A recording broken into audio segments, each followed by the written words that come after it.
السلام علیکم ناظرین۔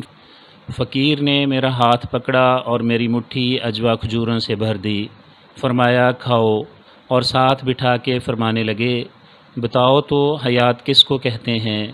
میں نے کہا زندگی کو۔ تو میرے سر پر ہلکی سی چپیٹ لگا کر فرمانے لگے نہیں نکمے، حیات تو وہ ہوتی ہے جسے کبھی موت نہیں آتی۔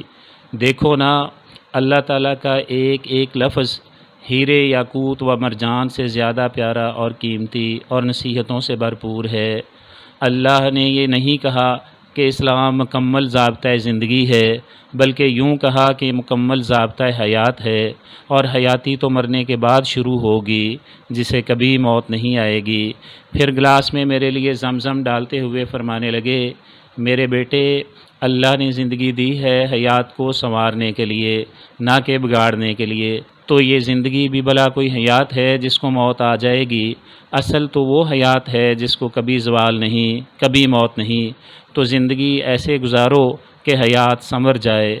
اور میں زندگی میں تب پہلی بار سمجھا کہ اسلام مکمل ضابطۂ حیات ہے۔ اس بات کا اصل مطلب کیا ہے؟ ناظرین، سبسکرائب کیجئے فیکٹ و فن ٹی وی کو، تاکہ اس طرح کی اور انفارمیٹیو ویڈیوز آپ تک پہنچ سکیں۔